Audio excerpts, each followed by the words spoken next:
Fala, meus amigos, estamos começando aqui um vídeo especial para esse domingo, que na verdade eu ia fazer para ontem, né, mas estou fazendo para o domingo, tive uns problemas aí, só pude fazer o vídeo para hoje, domingo, né?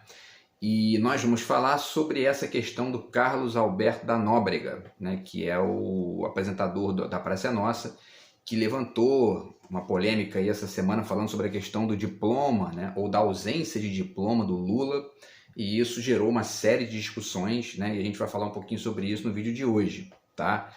E falar também um pouco sobre o próprio saber universitário, sobre um pouco de filosofia e tal, e ciência, né, para a gente poder pensar essa questão aí.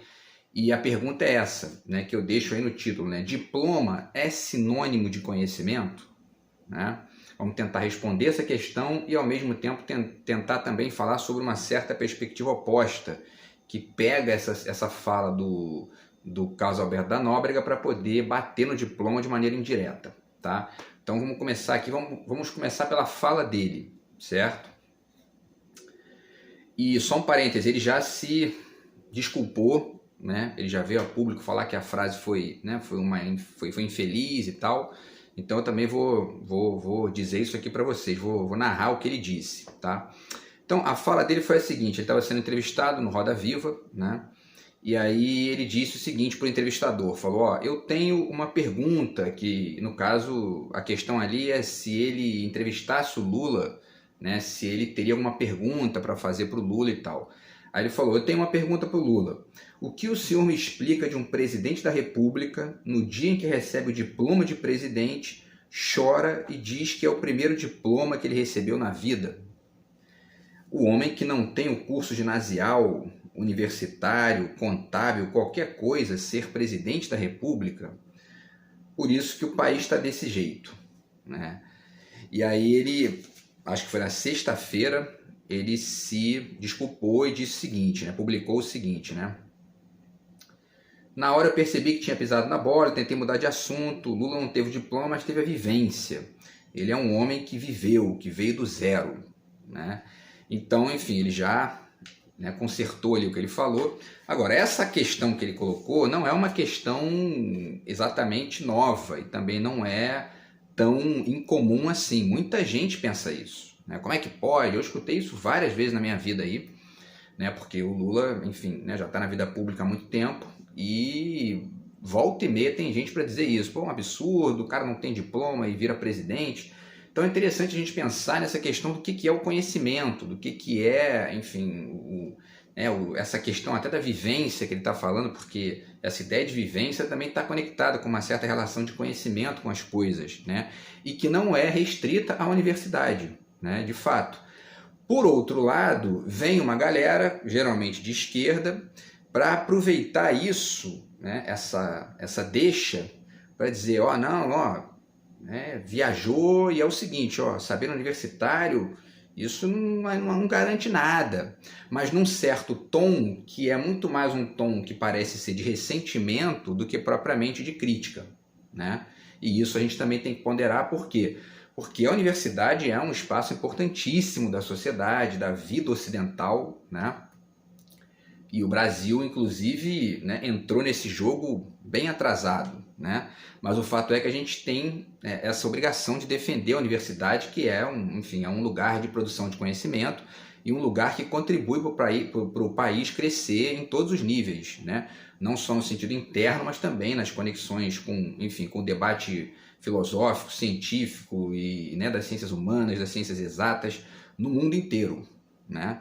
Então é importante a gente ponderar isso aí, porque às vezes, né, algumas pessoas pegam isso para poder, né, enfim, bater na universidade, ou para exercitar um certo ressentimento, que é uma coisa. Vou citar um livro aqui do Luiz Costa Lima, que ele fala sobre isso, né, sobre a dificuldade de fazer teoria num país periférico, né, que é uma coisa muito do Brasil isso, e provavelmente de outros países periféricos, né?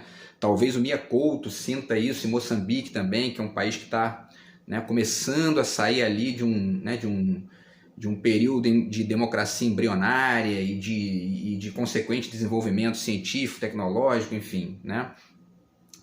E o fato é esse, o fato é que existe um ranço histórico ali muito extenso e que às vezes dificulta a compreender essas coisas.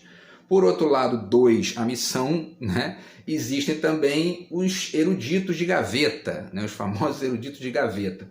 O eruditismo em si, né? Que é o que? Você ler muito sobre um determinado assunto, não é ruim. Você se transforma num especialista, conhece bastante do seu assunto, etc., da sua área, né? Agora, isso às vezes torna a pessoa meio, né, empolada, meio, né, nariz empinado e às vezes a pessoa se fecha para conexões com outros campos de conhecimento, incluindo o cotidiano, né? Enfim, tem gente que estuda filosofia, né, estrito senso, né, pra caramba, mas, e aí daqui a pouco vira os olhos, vira o ouvido ali para gíria, por exemplo, para o saber popular e tudo mais. Então tudo isso aí tem que ser pensado, né? Porque são os excessos aí que a gente vai vendo conforme a gente vai avaliando as coisas, né? Antes da gente ir para os livros e falar um pouquinho sobre isso aí, né, mais especificamente, vamos só fazer um comentário aqui, porque eu fui fazer uma pesquisa e o fato é o seguinte, tá? O Lula, na verdade, ele tem um diploma, tá? Porque ele falou ali de ginasial e tal, então há que se dizer que ele tem um diploma que ele conseguiu em 1963, um diploma de meio oficial de torneiro mecânico no Senai. Ele tinha 18 anos, porque o Lula nasceu em 45, né? Então ele tem um diploma, né? Não é um diploma de ensino superior, né? Faculdade, universidade e tal, mas é um diploma. Para além disso, o Lula tem simplesmente 36 diplomas de doutor honoris causa nas universidades do Brasil e do mundo, né? Então, enfim, isso é suficiente, mais do que suficiente para poder legitimar o papel do Lula nesse tema especificamente, né? Mesmo que ele não tivesse, eventualmente, aí, né, essa vivência que a gente sabe que ele tem, né? E para além disso, para além disso, o Lula foi o cara que mais criou universidade nesse país. Ele criou 18 universidades públicas e 173 campos universitários, né? Então, enfim, tudo isso conta. E aí a gente tem que dizer também, né, que o Carlos Alberto da Nóbrega, com todo respeito, ele votou no Bolsonaro na eleição anterior, em 2018, né? E o Bolsonaro tem um diploma, eu fui pesquisar aqui também, o Bolsonaro tem um diploma das Agulhas Negras, né? De oficial, né? Academia Militar das Agulhas Negras, que é um curso superior para a formação de oficiais do Exército, né? Agora, é um curso que, né, enfim, é um curso muito mais voltado para aquela coisa do ambiente militar, né? E, enfim, e além de ser, né, um curso estritamente ligado à área militar, o Bolsonaro demonstra todo dia que ele provavelmente matou aula, né, mais da metade do tempo, porque só fala bobagem, só fala besteira, enfim, é um estúpido, um sujeito mal educado, um sujeito sem nenhum conhecimento científico mais amplo. Então, quer dizer, aquilo ali para ele não deve ter servido para nada, né? Enfim. E não significa que a gente não tem oficiais aí do Exército com conhecimento científico, certamente tem, né? Mas não é o caso do Bolsonaro. E o Carlos Alberto da Nóbrega votou no Bolsonaro em 2018, e o adversário do Bolsonaro era o Fernando Haddad, do PT, que tem, graduação em Direito, mestrado em Economia e doutorado em Filosofia, e é professor de Ciência Política da USP, né? E foi ministro da Educação de 2005 a 2012, criou o ProUni, criou o FIES. Então, assim, aí tem que pensar antes de falar as coisas, né? Porque esse tipo de comentário, né? Você, inclusive, todo mundo está passível, né? De cair em contradição. Isso não é crime, né? E também vale dizer que o Carlos Alberto da Nóbrega nitidamente é um cara bacana, ele é um cara gente boa, né? É um cara do diálogo. Agora, é interessante a gente pegar essa fala e ao mesmo tempo esse tema e pensar um pouco sobre ele, porque ele diz muito sobre o que é o Brasil, né? Então, pessoal, vamos pensar, né? Vamos pensar um pouquinho aqui, porque esse é um tema interessante. Só para finalizar ainda essa questão aqui dos diplomas, A Universidade Federal do Rio Grande do Sul revogou recentemente, tá, os diplomas de doutor honoris causa dos ditadores Costa e Silva e Emílio Garrastazu Médici, que foram concedidos em 67 e 70, quando eles governavam o país. Tá? E tem uma outra coisa engraçada aqui que vale dizer também nesse tema, que é o seguinte: o Bolsonaro, em 2021, no final de 2021, em novembro, ele concedeu a si próprio a medalha do mérito científico, né? Para o Paulo Guedes também lá, quer dizer, depois de ficar um ano batendo na vacina, entendeu? Negacionista da ciência, teoria da conspiração, terraplanista, né? Ele ganhou, ele deu para ele mesmo, né, a medalha ó, eu mereço, entendeu? Eu mereço, eu sou doutor em falar bosta, então tá aqui, ó, a medalha do mérito científico, enfim. Então, quer dizer, esse tipo de coisa aí, né, que a gente se acostumou a ver nos últimos 4 anos. Mas enfim, pessoal, a questão é a seguinte, ó, o diploma é sinônimo de conhecimento? É óbvio que não, né? Porém, ele é muito importante, né? Ele é muito interessante. O ensino superior faz o país crescer, né? Não só no sentido interno, como eu falei, mas, né, no jogo das nações. Isso é muito importante porque a ciência funciona em diálogo constante, um diálogo que é internacional, não é estrito, né? Se a gente tem vacina hoje para todo mundo é porque a comunidade científica internacional foi debatendo e ampliando essa questão, estudando e tal, né? E é interessante a gente pensar isso. No que diz respeito especificamente a esse tema, esse vídeo, essa fala, né, do Carlos Alberto da Nóbrega, a gente pode pensar várias coisas aqui. Por exemplo, vamos lá. A filosofia nasce na Grécia, né? A gente tem lá os pré-socráticos, já falamos disso aqui várias vezes, né? Enfim, Tales de Mileto, Anaximandro e tal, que era uma galera, nenhum deles tinha curso superior por um motivo óbvio, porque não existia. Eles foram os primeiros, né? E a filosofia divide mais ou menos assim, né? Tem os pré-socráticos, que é essa galera que pensava estritamente ali questões naturais, e o Sócrates aparece como um filósofo que é uma espécie de, né? Ele é um ponto, né? Ele é um ponto de modificação ali, né? Enfim, e o Sócrates não só não tinha curso superior, como também não deixou nada escrito. A gente conhece, né? Tá aqui, ó, vou falar mais uma vez desse livro aqui, As Origens do Pensamento Grego, do Jean-Pierre Vernant, que é um historiador, que ajuda a entender muito como que a filosofia nasceu, né, na Grécia Antiga. E a gente conhece, para quem não sabe isso, né, a gente conhece as ideias do Sócrates através dos textos do Platão, que era um discípulo dele, era um aluno dele, né?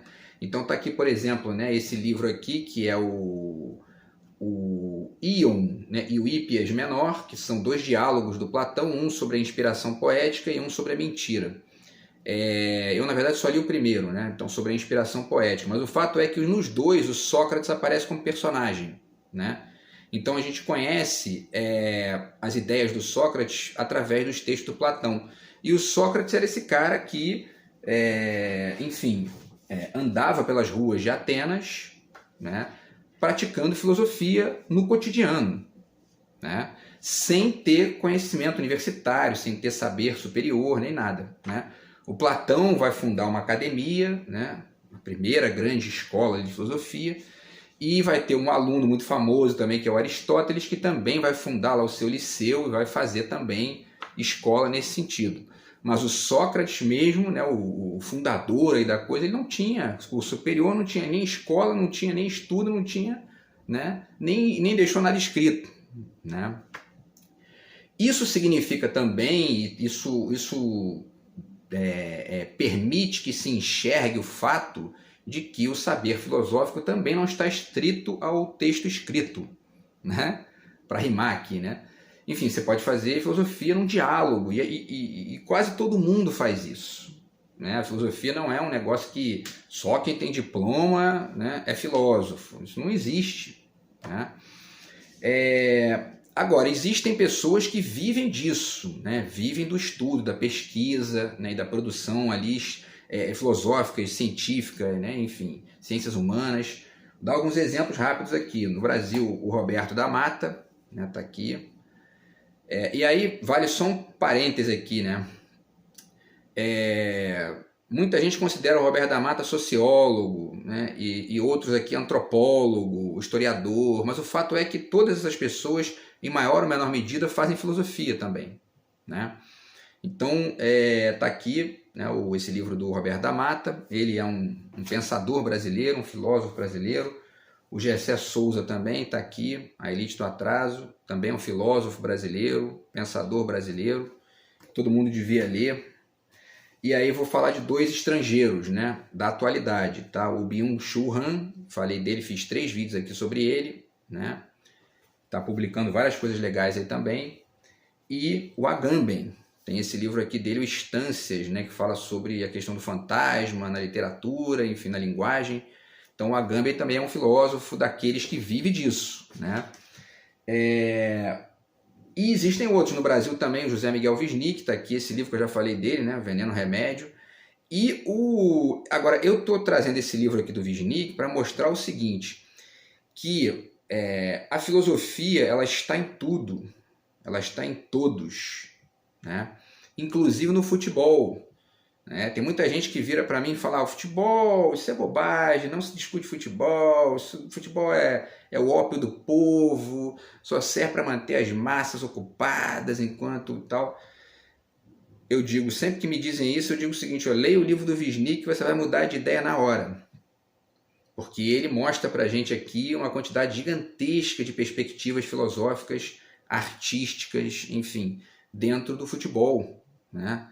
Que tem uma quantidade gigantesca ali de coisas bacanas nesse sentido, porque inclusive é um elemento cultural nosso muito importante, né? E aí tem também, para finalizar aqui, o Luiz Costa Lima, né? Com esse livro aqui, o Frestas, a teorização em um país periférico, que diz muito do que a gente está conversando nesse vídeo de hoje, né? Que é justamente essa questão de produzir teoria, produzir pensamento amplo, complexo, filosófico, científico e tudo mais no Brasil, né, que é um país ainda muito, enfim, engatinhando, né, nesse sentido, tá? Então, apesar de ter, enfim, pensadores aí na sua história e no mundo contemporâneo que são brilhantes, que não devem nada a ninguém dos outros países, né? Então, inclusive, tem muita gente que fala, né, porque, né, abre a boca, enche o peito para falar do Foucault e tal, e tudo bem, bacana. Mas vamos ler também os pensadores brasileiros, né? Luiz Costa Lima, o Wisnik, o Gessé Souza, tá? Porque não devem nada para nenhum desses grandes filósofos. Enfim, pessoal, e aí? Essa é a questão, né? Então tem aqueles que fazem isso por vocação, mas também existe a capacidade filosófica de cada um, né? E quando eu digo de cada um, isso inclui o Lula, inclui, enfim, até o Carlos Alberto da Nóbrega e todo mundo, né? Todo mundo faz intervenções que eventualmente são filosóficas, né? E o cotidiano é feito de filosofia, etc. e tal. Tem autores que já inclusive desenvolveram isso no debate teórico, no debate artístico, no debate poético, na história do mundo e do Brasil, né? Um deles é o Oswald de Andrade.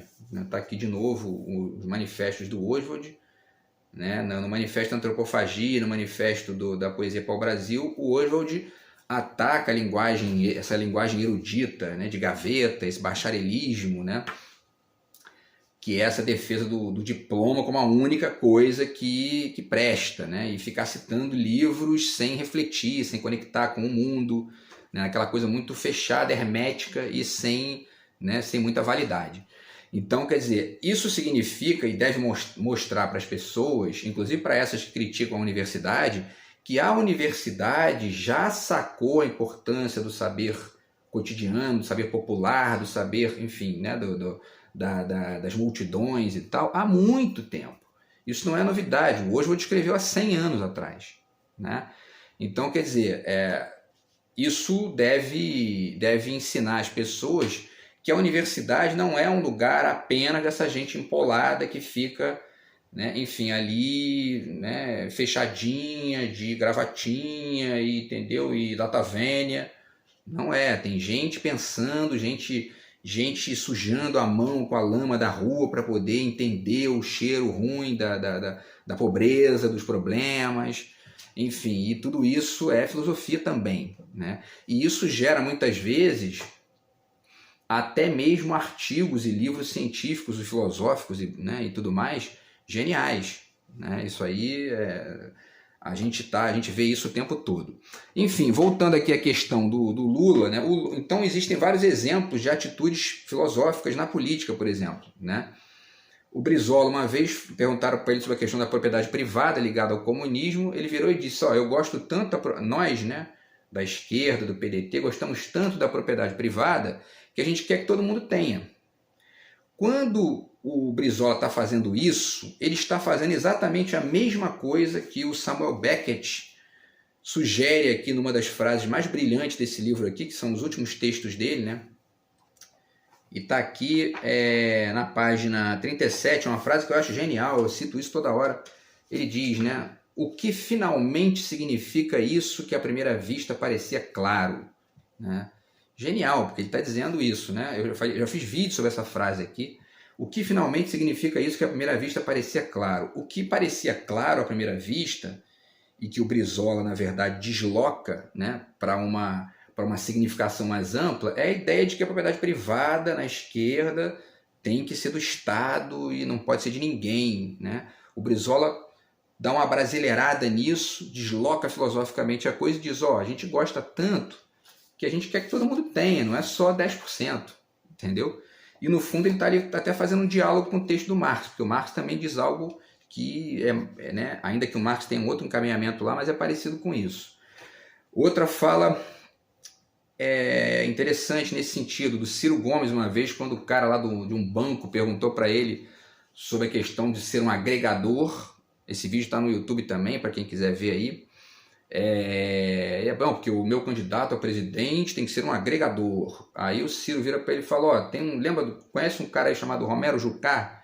Então, ele foi líder do governo, enfim, do Fernando Henrique, do Lula, da Dilma, do Temer. Quer dizer, isso é um agregador, ou seja, né, o que ele está querendo dizer? Ele está deslocando ali, ele está mostrando que o que parecia claro tem uma significação mais ampla, né? Ou seja, ser agregador não significa nada, entendeu?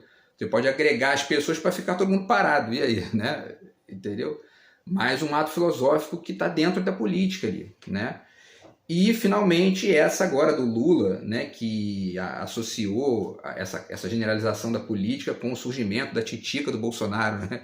Aquilo ali também foi sensacional, porque o Lula pegou uma metáfora ali até meio que, né, escatológica ali, ou enfim, que pode não agradar alguns moralistas, mas usou isso para mostrar o perigo da generalização da política, então fez filosofia, né? Então, pessoal, e aí é o seguinte, né? Isso acontece na ciência, na filosofia, tá? E a gente vai falar um pouquinho aqui sobre isso, vou dar só alguns exemplos aqui do quanto que isso né? Essas coisas estão em diálogo, né? O Carl Sagan, aqui nesse livro O Mundo Assombrado pelos Demônios, que é um dos livros mais importantes da minha vida, aí, da minha história, tem um capítulo aqui que ele diz isso, não existem perguntas imbecis, né? Existem respostas imbecis, mas perguntas imbecis não existem, porque a pergunta está querendo conhecer alguma coisa, né? E a gente faz perguntas durante a vida, no cotidiano, conversando com as pessoas, e os políticos também fazem isso, né? E a pergunta em si, ela é um questionamento, ela é uma ponderação, ela é uma busca por conhecimento, e só aí ela já é filosófica, né? Outros autores também que falam sobre essa questão, né, da relação com o conhecimento, o pessoal que discute método científico, né? René Descartes, que instaura essa discussão aí, né, na filosofia dita moderna, está aqui, né, o discurso do método do Descartes, e no século XX o Bachelard vai fazer esse trabalho muito bacana aqui, chamado A Formação do Espírito Científico. E esse espírito científico, você vai lendo aqui as coisas que o Bachelard fala, né, e que outros autores falam também, enfim, Karl Popper e outros autores dessa mesma discussão de epistemologia e tal, você vai vendo que esse espírito científico, ele está em quase todas as crianças, por exemplo, né? Quando as crianças têm aquela fase do porquê, né? Porque elas estão ali, elas são cientistas natos, né? E, enfim, tem muita gente que cresce e perde isso, né? Mas mesmo essas pessoas que perdem isso, ponderam ali alguma coisa no cotidiano, enfim, perguntam, fazem uma pesquisa no Google, né, pergunta para alguém que sabe e tal. Então isso também é um certo exercício filosófico ali, ainda que não tenha a complexidade de um livro do Foucault, de um livro do Wisnik, enfim, mas é um exercício filosófico, né? E isso comparece também, enfim, né, mesmo num político que não tem diploma, né? E parêntese aqui, né? No caso do Lula, não dá nem para dizer que é um simplício, porque o Lula é um cara brilhante em várias intervenções que ele faz, né? Então, enfim, não é o Lula, o Bolsonaro, né? O Bolsonaro não amarra a chuteira do Lula. Se a gente for discutir assim, né? Ó, vamos botar aqui numa banca para ver quem é mais filósofo. O Bolsonaro não engraxa o sapato do Lula, né? Então, pessoal, enfim, isso né, o Lula é um cientista também, né, é um filósofo, não é um filósofo profissional, não é um cara que vive disso, né, mas ele tem várias tiradas ali que são filosóficas, né, no cotidiano e na sua produção. Isso aparece também, o que mais? Aparece aqui, por exemplo, na filosofia, né, tá aqui esse trabalho do Deleuze, o que é a filosofia. E o Deleuze fala aqui, num certo momento, né, ele fala sobre a questão do contorno, né?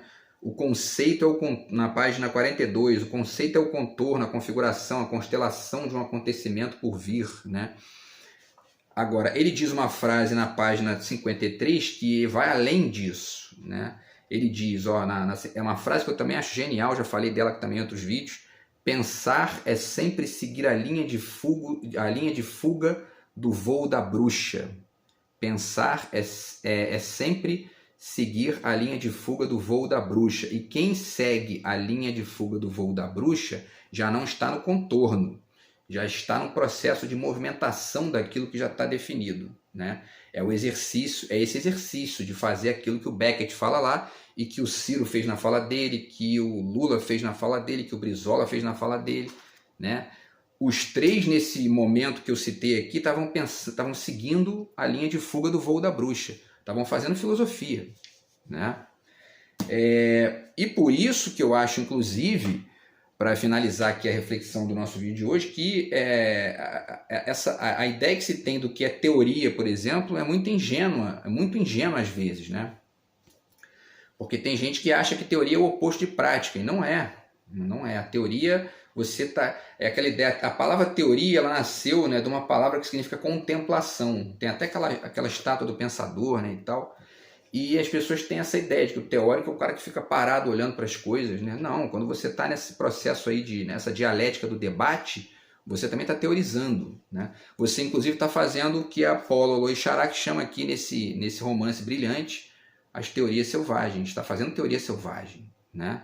O cotidiano é o lugar das teorias selvagens, né? Da filosofia do debate e tal. Enfim, pessoal, e aí para finalizar, mais duas questões rápidas aqui. O Manuel de Barros, no livro de Pré-Coisas, que eu já falei aqui também, né? Esse cara brilhante, esse poeta genial que a gente tem aqui no Brasil. Ele fala aqui nesse poema A Fuga, na página 59, das importâncias sem ciência, né? Há muitas importâncias sem ciência. E é isso, né? Essa dialética do cotidiano, da fala que o cara tem ali no insight, né? Enfim, são importâncias sem ciência, porque inclusive muitas vezes não foram nem catalogadas e registradas por nenhum debate mais estrito, né? Estão ali, ó, né, na fluidez do movimento da coisa, né? Então, é o Manuel de Barros chamando atenção para isso.